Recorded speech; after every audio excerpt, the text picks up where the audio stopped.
actually make some money. I respect it. You know, like last game they did something similar, but you know, at the end of the day, they were in about 16th place. So when they survived the drop and they kind of play things out, they were just working their way up, chipping their way up. They jumped up to 14th now, so they're kind of in the running for getting closer and closer to the top 10, which kind of have to appreciate. What do you think about peterbot, Ritual, and Cold here, though, playing for the medallion, it seems like, here at the train? Yeah, business as usual for them. But you see the 2 arrows off on the side, 2 different bases already built.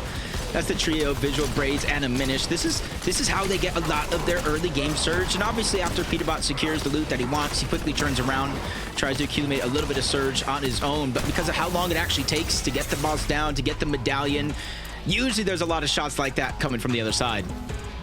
I was gonna say, it seems like they were getting a little too close for comfort there. I thought for a moment we're gonna see Visuals, Diminish, and Braze just dive in on the 2, but it seems like they know better than to take that risk. What is happening here from coned up to fighting back? Jaxi finds himself fighting out of a absolutely unwinnable situation for most, but all of a sudden he's looking at a 1v3 right now. Siphon kicks in here and he's right back in it, and then the double edit. That was too smooth. But Noah plays, Chaos Gaming and Kazs are here to rain on his parade. Jaxi unfortunately won't be able to celebrate much longer. Look, he's at 6 elims, 2 team wipes, and then sent back to the lobby. My gosh. That last elimination was pretty tough, though. He slid. He was safe. So it was great for him to kind of pick that up. You said 6 eliminate. At least they got 24 points for this game. Could be the difference maker depending on where you're at on the leaderboard. And that's where Kaz was able to quickly break. And there was really no time for him to react. The full trio was already there. Jumping on top, closing off every possible escape scenario. As we jump aboard Click Siamzo Higgs. Hey, much closer this time around than we have seen in some of previous games past. Clicks is going to be the one leading the charge of trying to get that Storm Surge first. Yamato Higgs still looting up underneath the vault and all the surrounding land to try to get a lot of those extra heals up here in this base so that we can have a smooth game. Ooh. They want to be absolutely sure to find peterbot, Ritual, and Cold if they decide to try to sneak up on him. And this is why they're all kind of positioned up, like you mentioned, really closely to one another, but all with different angles, right? Looking for teams lurking, kind of sliding up on them. You have to also take into account, like, those shots they just put on some peterbot, you know they know, right? Like, they're still at the lone wolf layer. But what are they thinking right now? Probably just being very, very precise. And you kind of mix in a little bit of that last game, so they're just trying to get and see where a lot of these players are rotating to, mainly on over towards the black market. As Yamzo taking that other angle, looking towards the south, spawning out one of those towers in the distance and immediately trying to go to work.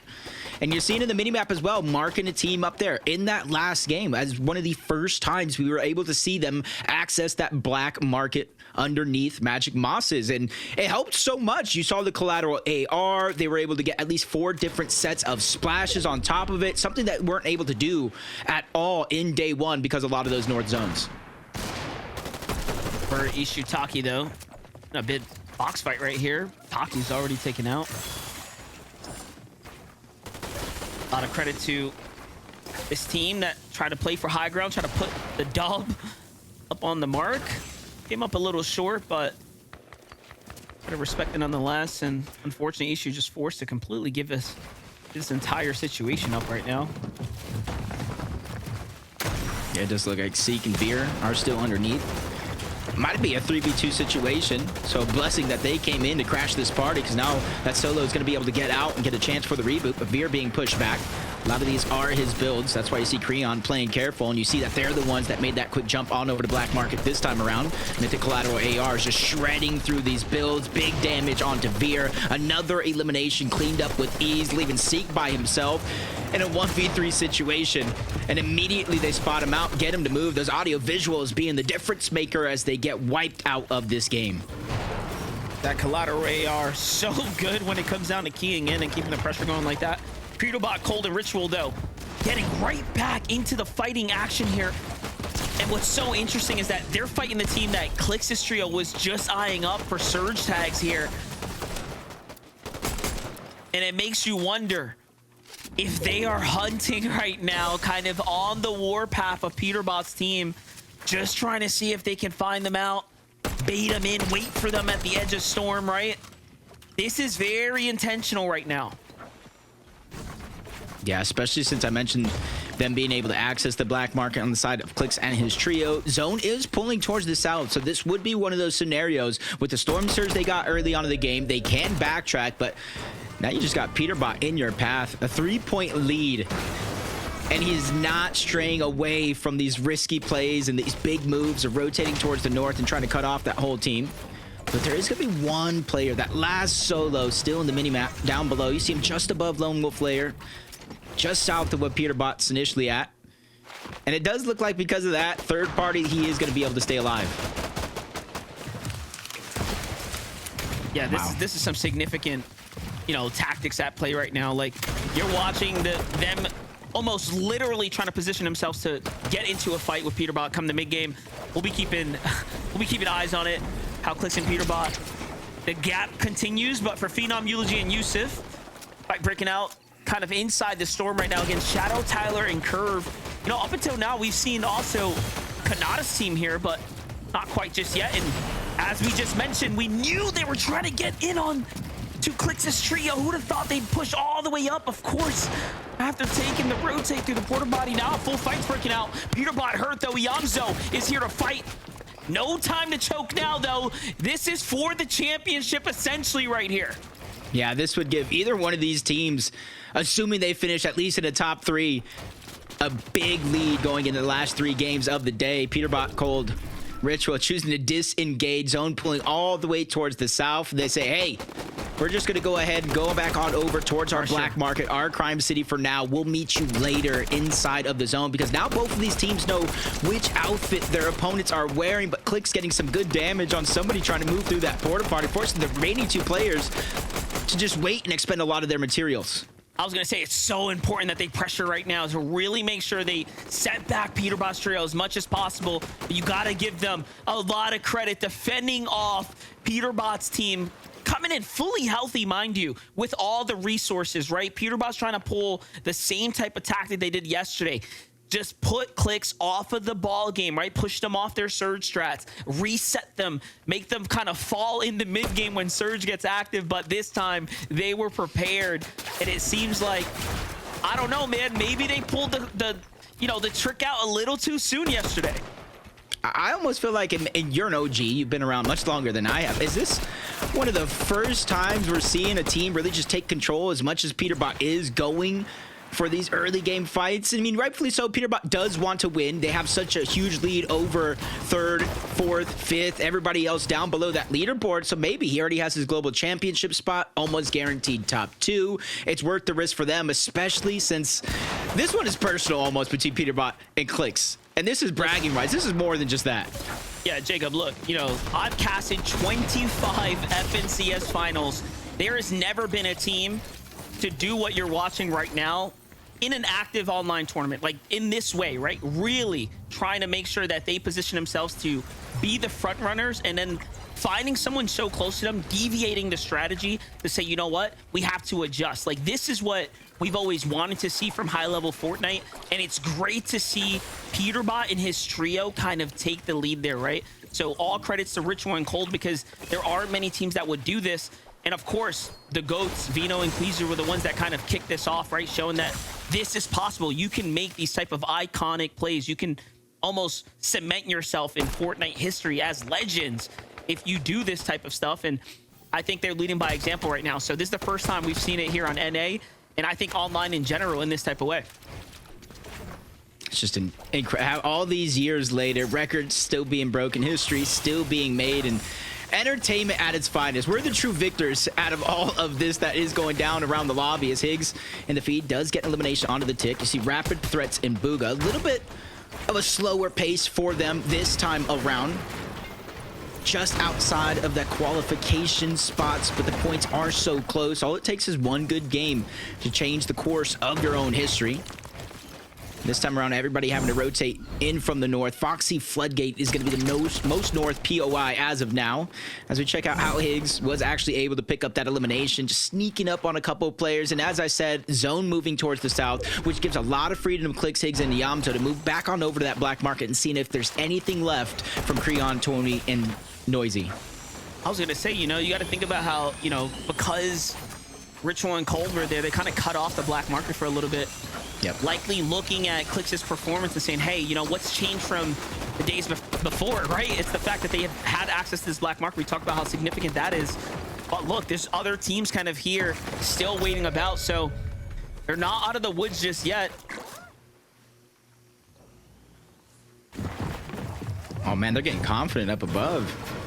They're knocking on some doors, trying to take some cones, eliminate some options just in case this fight does progress longer than they'd expect. But great shots coming out of Yamzo yet again, opening up the fight, slowing down at least one of those players. But Vert landing some good damage onto Clicks. Both teams trying to tunnel around, build some extra space. That way they can try to make that move. But it's the low ground right now that is on a little bit of a disadvantage. So they need to figure out a way to make a play as Clicks just gets hounded yet again. Dropped down to about 75 HP, looking for a way to survive. Forced to pop a second med miss here now, so this is really starting to come down to the wire as far as the zone pressure is concerned. It's going to come down to Higgs and Yamzo. We've seen a lot of clutch plays from them throughout the weekend. Really have never seen a better Clicks and Yamzo. They seem to be in peak form. Clicks here, still on the back foot right now. 51 damage put off right there. He's going to win that trade. The edit was there, but unfortunately the tag couldn't follow up in time, and this low ground, I was going to say, really difficult to play off of. It seems like the zone gets the knock for Yamzo, and that's going to be the go sign for them.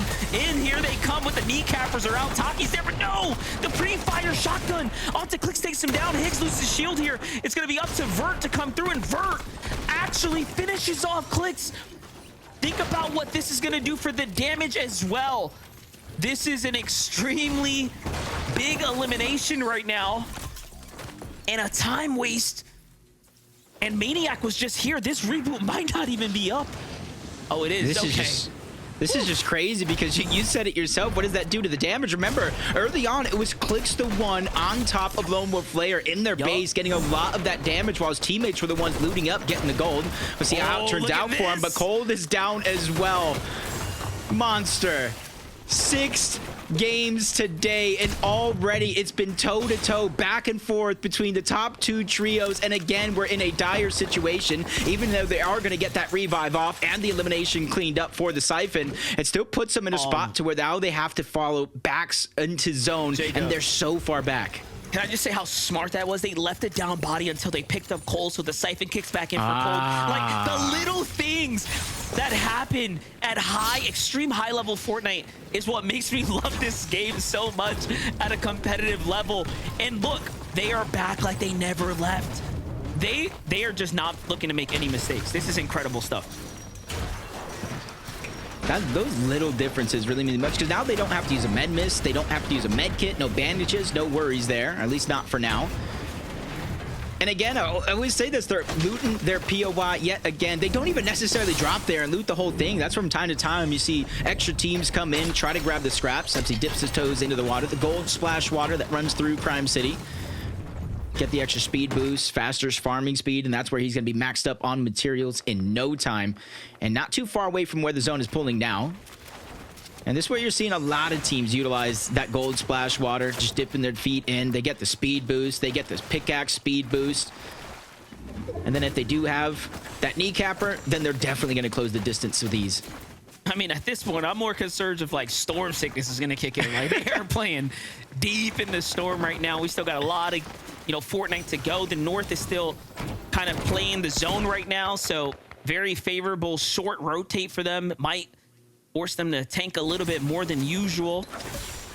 I'm just trying to keep all the options, you know, open at the moment, but Shadow, Tyler, and Curve right now on the move here, playing this kind of high ground, trying to see if they can have a position here, but Noah's already set up. Visuals and Minish are there. Take a look at the highlight from Agers, Acorn, and Boyo on the eastern side of the map. This is what happened last game that set them back. This time, they don't lose Boyo, so they're going to be able to maintain their damage. kind of carry this momentum into this end game right now. Another mountain in play here as well, so seems to be a repeating pattern. Yeah, almost everybody on this edge crossing their fingers right now, saying, please come to us on the eastern side. Don't pull up that mountain. Don't give us a max pull. Well, guess what? Fortnite doesn't really care how your fingers are crossed or what you're wanting. We're just going to give a max pull anyway. Agers, Pollo, and Acorn. This is something they've been feeling almost all weekend long. And the difference is exactly what you said. They were able to pick up those eliminations. They didn't go down, not rebooted. So this time around, with a similar rotation as last game, I expect them to be very, very much higher when it comes to that storm surge. Sitting in the storm right now, tanking for position here. Japco, Muzz, and Rise could be setting themselves up for another victory royale here. We've seen when they kind of get these types of zones and they get this high ground positioning early, they've turned them into top 3s, second places, and victory royales. Do keep in mind, this is a 2-tick zone right now, so again, a lot of tanking right now. Ritual, peterbot, and Cole still tanking as well. If they just look over that way, they might actually be able to take them out the sky for a moment there. Seems like a fight's breaking out.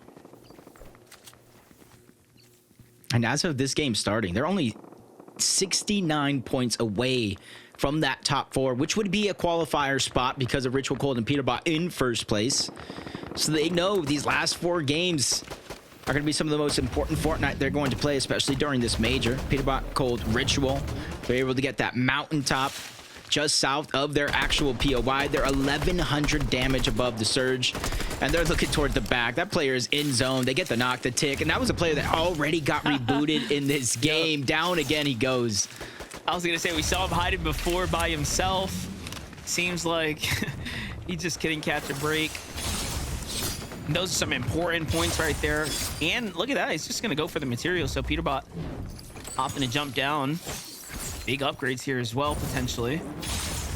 All in all, a pretty great elimination for him. Yeah, and they knew it was relatively safe because they traveled from that side of the zone where no, it was closed. Nobody was really there without sacrificing damage. One other team might have been Muzz, Rise, and Yapko on the other side, but a little bit of a far pull for them. But since they're so high up, they could look down at teams like Booga, Rapid, and Threats, figure out where they're rotating, and either mirror that rotation or just simply use their builds against them. But they are going to beat off Booga, Rapid, and Threats. Yep, they're cutting them off down the side of that mountain. So not only are they going to get position inside of the zone, they're going to get priority over every other team. Yeah, one thing we're noticing, it's almost like peterbot, Cold, and Ritual right now are playing as if every team they're encountering is Clix's trio. They're trying to put themselves in position to directly gatekeep out all the northern teams. They are looking for the fight right now. I want to say same thing could be said for Kanata, Bolts, and Sphinx, but they're fighting all weekend long. The most distance traveled in the tournament, and they're 137 above the threshold. One of these zones coming towards the south. They got a little bit of priority position. They got to be careful from the left side where they're kind of blocked off. But other than that, they're able to kind of take advantage. A lot of these teams stuck below inside Canyons Crossing. There's a huge elevation differential, and they have to climb that mountain in order to get in the safe zone. Let's take a look at 98 above here for both Sphinx and Kanata, so not out of the woods just yet. They need to stay active right here, find one of these teams and just kind of break open the fight. Looking at things from the wide shot, Clixiamzo and Higgs find themselves below this surge. That's that damage that we talked about being kind of the setback for them here and now. They're not the worst team as far as being underneath, but they're right on the line there. Great tags for Clix to start making up for lost damage here. And it's come out, put him right inside the zone. Med Mist already being utilized here. From Higgs' side, they're also getting active there. Seems like Rapid's team's the one under fire. Now pressure coming in. Ooh, a far zone pull for everyone on the lobby. Very few teams are going to be able to find themselves safely on the right side of the fence here. You see a good chunk of the lobby in the minimap trying to make this rotation early.